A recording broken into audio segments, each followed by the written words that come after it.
The most visibly recognized symbol of American freedom is the flag of the United States, the Stars and Stripes, often called Old Glory. It is displayed above government buildings, carried into battle, raised at schools, folded at military funerals, placed beside pulpits and podiums, waved during parades, and seen around the world as the symbol of the United States of America.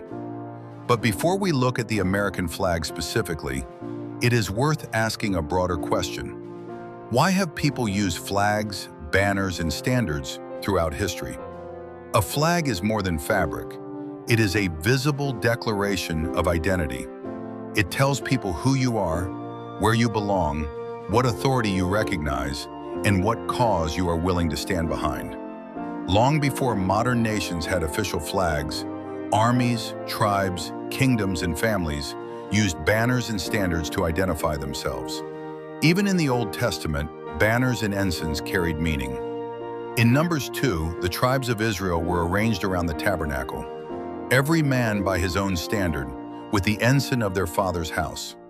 Those standards helped identify each tribe and show their ordered place among the people of God. In Psalm 20, verse 5, David speaks of setting up banners in the name of the Lord. A banner could represent loyalty, identity, victory, and allegiance. That is what a flag does. It identifies, it unites, it represents authority, it marks allegiance. It reminds people what they belong to and what they are responsible to preserve. The American flag is more than a familiar design. It is a symbol filled with history. It represents a nation that was born out of struggle, shaped by sacrifice, tested by conflict, and preserved through generations of citizens who inherited the responsibilities of liberty. It represents union, but that union did not happen automatically. It represents freedom, but that freedom was not always fully practiced. It represents one nation, but that nation began as 13 separate colonies, each with its own identity, interests, loyalties, and fears. Like many national symbols, the flag has become so familiar that we may stop asking what it means. We see the stars and stripes, but we may not always remember the story behind them. Why did the colonies need a flag? What flags existed before the stars and stripes? Who designed the first national flag? What do the stars and stripes represent? Why did the flag change over time? And what responsibility does this symbol still place before us? The flag did not appear suddenly as a finished national emblem. Its story developed as America itself developed. Before there was one flag, there were many. Before there was one nation, there were colonies, militias, ships, regiments, causes, and communities. Each needed a way to identify itself, to show authority, to rally people around a purpose, and to declare what it represented. Over time, those many banners would give way to one national flag. That is the story we are tracing, not merely the story of cloth, color, and design, but the story of a people learning to see themselves as one nation under one flag.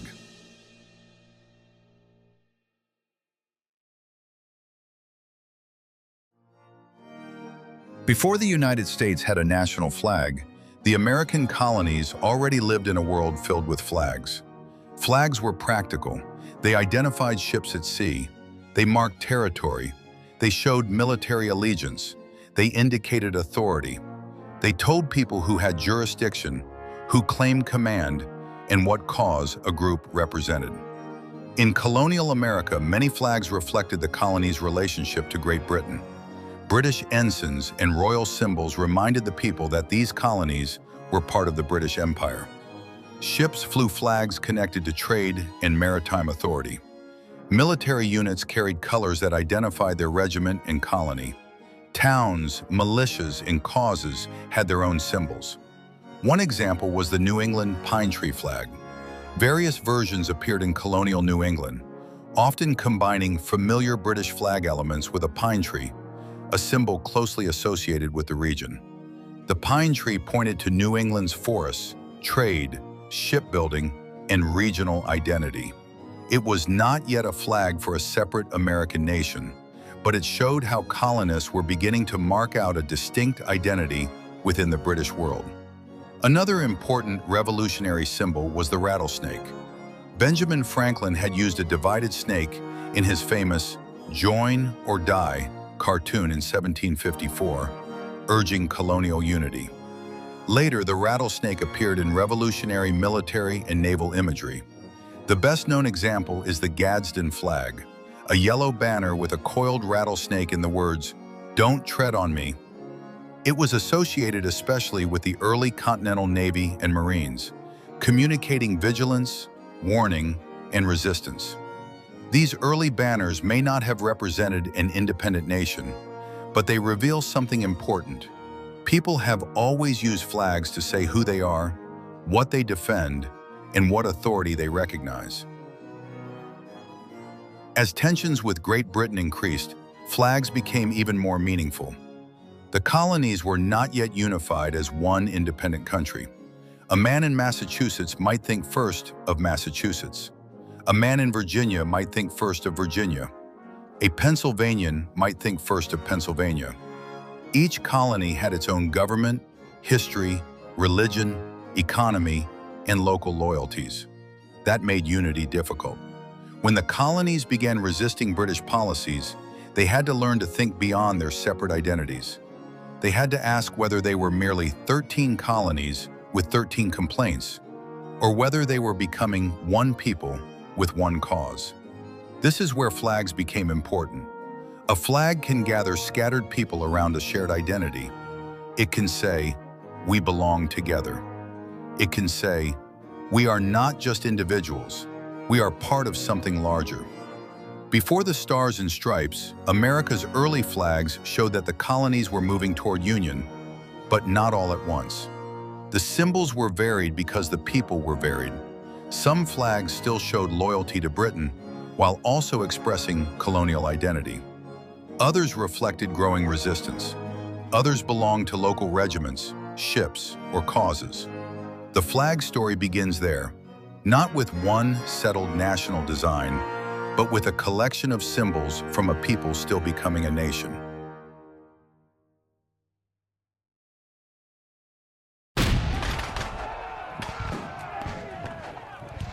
By 1775, conflict had moved beyond political protest. War had begun. The battles of Lexington and Concord marked the opening shots of the War for Independence. Colonial militia forces faced British troops.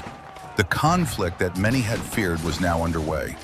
But in the early stages of the war, the colonies were still in a complicated position. They were fighting British military force, but many had not yet fully embraced the idea of complete independence. They were resisting what they viewed as abuses of British authority, but the final break had not yet been declared. That tension can be seen in one of the important early flags of the Revolution, the Grand Union flag. The Grand Union flag included 13 stripes representing the United Colonies, but it also included the British Union in the canton. In other words, it showed colonial unity while still retaining a symbol of British connection. It was a flag of transition. It reflected a people who were resisting British power, but had not yet completely severed their identity from the empire. The American flag did not begin with full clarity because the nation itself did not begin with full clarity. The colonies were moving through a difficult question. Were they seeking restoration of rights as British subjects, or independence as a new nation? As the war continued, the answer became clearer. The colonies needed more than separate banners. They needed a symbol that could represent a common cause. Soldiers from different colonies were fighting together. Leaders from different regions were meeting in Congress. The language of union was growing stronger. The idea of these United States was taking shape. A flag was not the cause of that unity, but it helped express it. When men gathered under a banner, they were reminded that their sacrifice was not only for a local interest, it was for a larger cause. As the movement toward independence grew, so did the need for a flag that could represent that cause without dependence on British symbols. The war created urgency. The Declaration of Independence would give words to the cause. A national flag would give it a visible identity.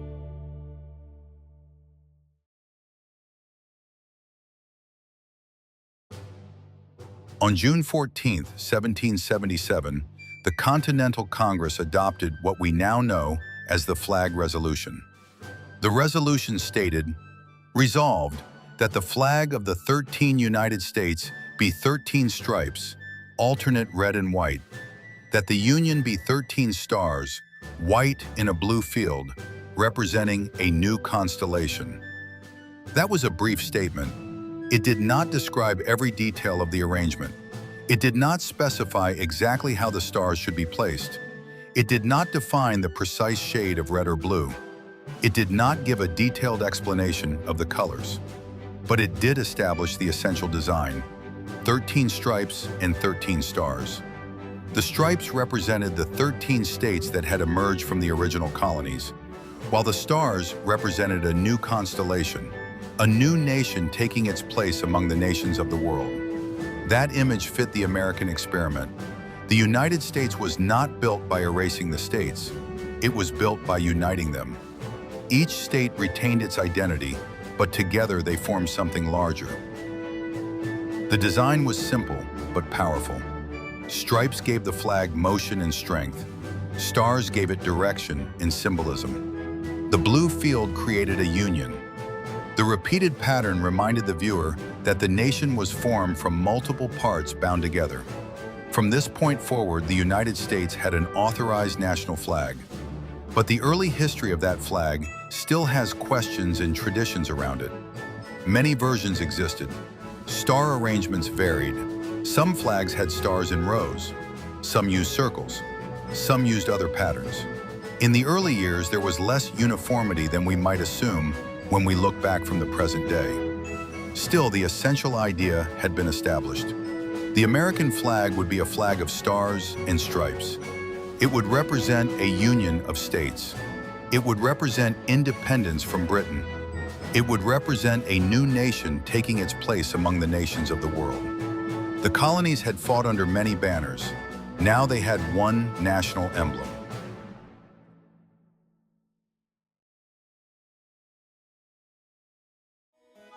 No discussion of the American flag is complete without mentioning Betsy Ross. According to the well-known tradition, George Washington and others visited Betsy Ross in Philadelphia and asked her to sew the first American flag. The story says that Washington originally showed a design using 6-pointed stars, but Betsy Ross demonstrated how a 5-pointed star could be made with a single snip of folded cloth. In the tradition, her skill and suggestion helped shape the early flag. It is a memorable story. It is visual, personal, and easy to understand.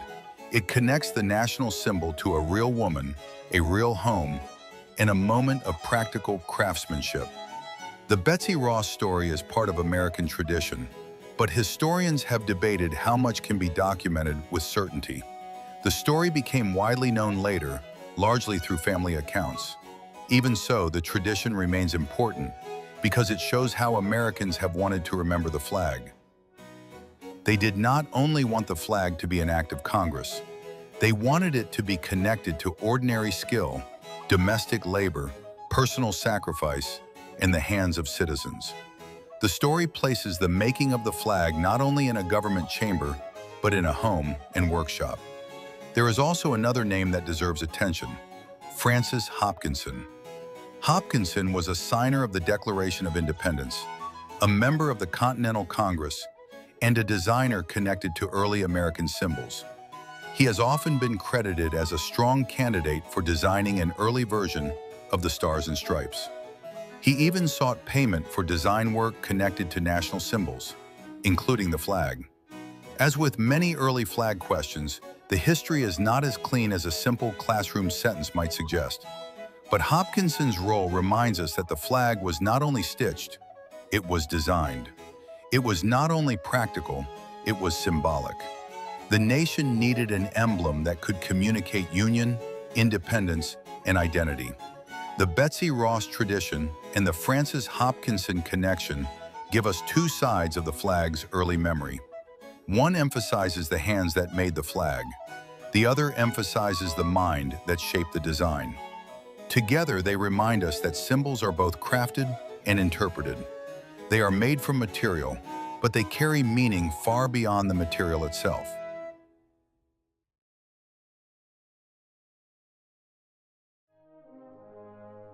One of the most famous moments in the story of the American flag came decades after the Revolution. During the War of 1812, British forces attacked Fort McHenry in Baltimore Harbor. On the night of September 13, 1814, rockets and bombs lit the sky as the British Navy bombarded the fort.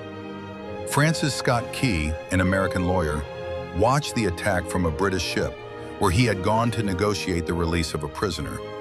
Through the night, Key could see evidence that the fort was still holding. But the great question came in the morning. Was the flag still there? When dawn broke, Key saw the large American flag still flying over Fort McHenry. The sight moved him to write a poem that began with the question, "Oh, say can you see by the dawn's early light?" Those words became the Star-Spangled Banner. The flag over Fort McHenry was not the first American flag. It was a later version with 15 stars and 15 stripes, reflecting the addition of Vermont and Kentucky to the Union. But in that moment, the flag became more than a national emblem. It became a sign of endurance. The fort had not fallen. The nation had not surrendered. The flag was still there. That phrase has become one of the strongest ideas connected to the American flag. In moments of danger, war, loss, and uncertainty, Americans have looked for the flag as a sign that the nation still stands. That is why the flag has such emotional force. It is not only seen in peaceful ceremonies, it is seen in battlefields, military cemeteries, disaster sites, and moments of national grief. It was carried in war. It was raised over forts. It was draped over the caskets of those who served. It was lifted by firefighters after September 11. It has flown at half-staff in mourning and at full height in celebration. The flag is a symbol of freedom, but it is also a symbol of cost. Every generation receives freedoms purchased by the sacrifices of previous generations. The flag reminds us that liberty is not self-sustaining. It must be defended, cherished, and passed on.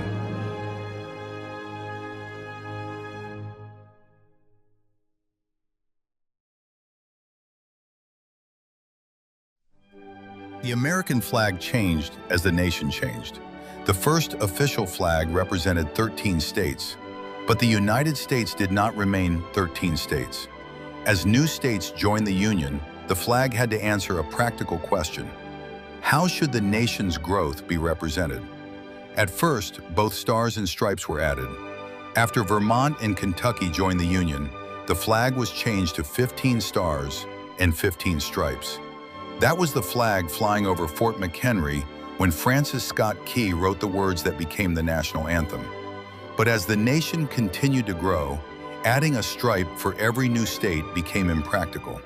A flag with 20, 30, or 40 stripes would lose the clean symbolism of the original design. So in 1818, Congress returned the flag to 13 stripes, representing the original 13 states, and provided that a new star would be added for each new state admitted to the Union. The new star would be added on the 4th of July following the state's admission. That decision gave the flag a lasting pattern. The stripes would remember the beginning. The stars would mark the growth.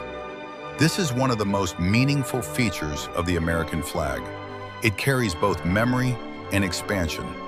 The 13 stripes tell us where the nation began. The stars tell us how the nation grew. Over time, the flag was altered again and again as new states entered the Union.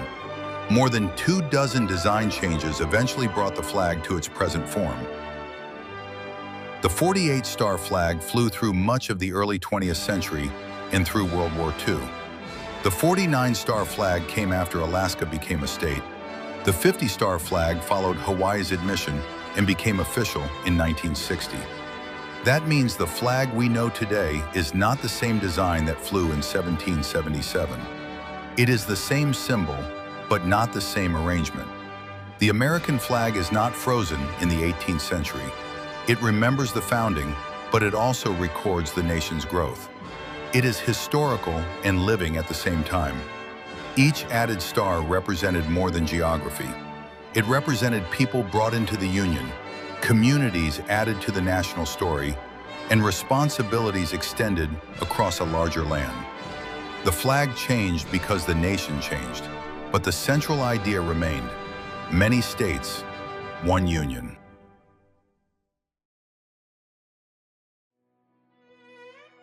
The story of the American flag also includes national conflict. The flag has flown over moments of unity, but also through seasons of deep division. The most painful example is the Civil War. In the Civil War, the question of union became unavoidable. Could the nation remain one? Could states leave the Union? Could a republic built on liberty continue while slavery remained protected in parts of the nation? The American flag became the flag of the Union.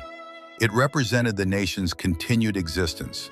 It stood for the idea that the United States was not merely a temporary agreement among separate states, but a nation that must be preserved. The Confederate States created their own flags. Those flags represented separation from the Union and the defense of a society built around slavery. But the United States flag remained the flag of the nation. This part of the story is sobering. The American flag represents freedom, but American history includes times when not all people under that flag were free. A symbol of liberty can expose a nation's failures as well as its ideals. The flag has flown over founding documents that spoke of liberty, but also over a nation where slavery existed. It has flown over battlefields where Americans fought Americans. It has flown during struggles over citizenship, voting rights, civil rights, war, protest, and national identity. But America's story is not only a story of conflict, it is also a story of correction, reform, and continued responsibility. Slavery was confronted through abolition and the Civil War. Citizenship and civil rights were debated, fought for, and expanded. Women's suffrage corrected a major exclusion from political participation. Failures involving race, justice, and equal treatment did not disappear overnight, and some struggles continued for generations. But again and again, the nation was forced to measure itself against its own stated principles. That does not make the flag meaningless. It makes the flag morally serious. The flag does not tell us that America has always lived up to its ideals. It reminds us that those ideals must be pursued, defended, corrected, and applied with justice. This is part of what makes the United States remarkable. It is a nation made up of many peoples, backgrounds, histories, and experiences, yet still gathered under one flag. It has offered freedoms and opportunities that many people around the world have never known. Not every citizen will use those opportunities well. Not every person will value liberty in the same way. But the promise of this nation has been that liberty should not belong only to one class, one region, one race, or one generation. This is why the idea of one flag is so important. One flag does not mean every citizen agrees on every issue. One flag does not mean the nation has no failures. One flag does not mean history should be simplified or sanitized. One flag means that amid disagreement, conflict, correction, and imperfection, there remains a common civic identity and a shared responsibility for the nation's future. The flag calls people away from fragmentation and toward responsibility. It asks whether we will use liberty selfishly or steward it wisely. It asks whether we will remember the cost of freedom. It asks whether we will preserve a nation where liberty and justice are not merely words, but duties.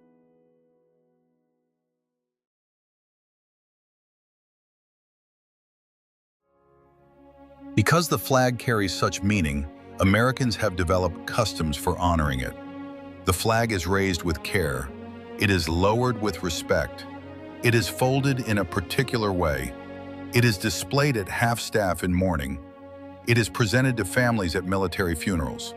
It is placed in classrooms and public spaces. Citizens stand for the national anthem, place a hand over the heart, and pause to recognize what the symbol represents.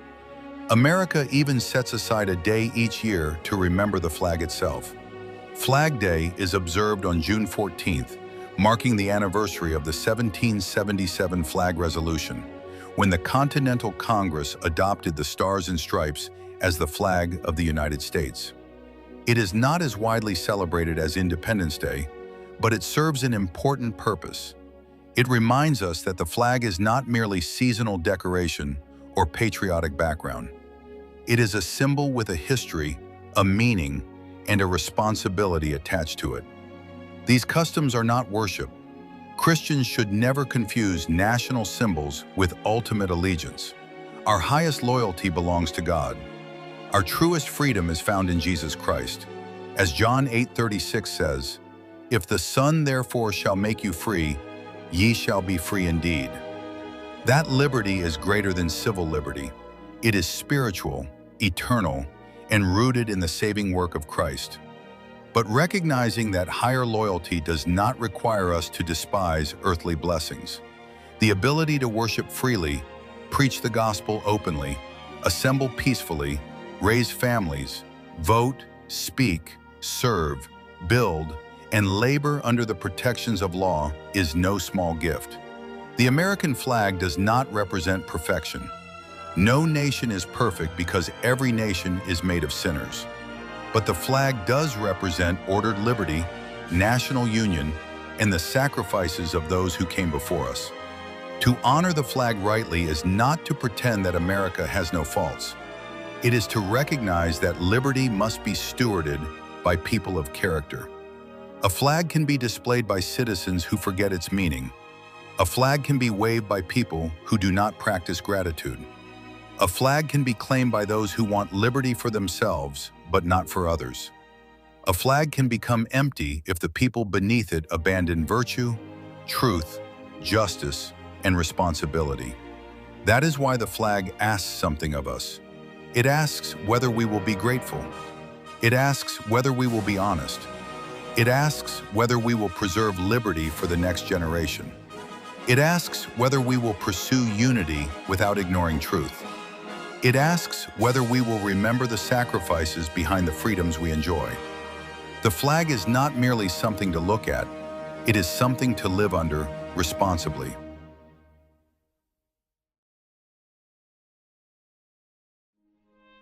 The American flag began in a world of many colonial banners. There were flags for colonies, flags for ships, flags for militias, flags for trade, flags for causes, and flags for military units. But as the colonies moved toward independence, the need grew for one flag that could represent one people and one cause. In 1777, the Stars and Stripes gave visible form to that union. 13 stripes remembered the original states. 13 stars represented a new constellation.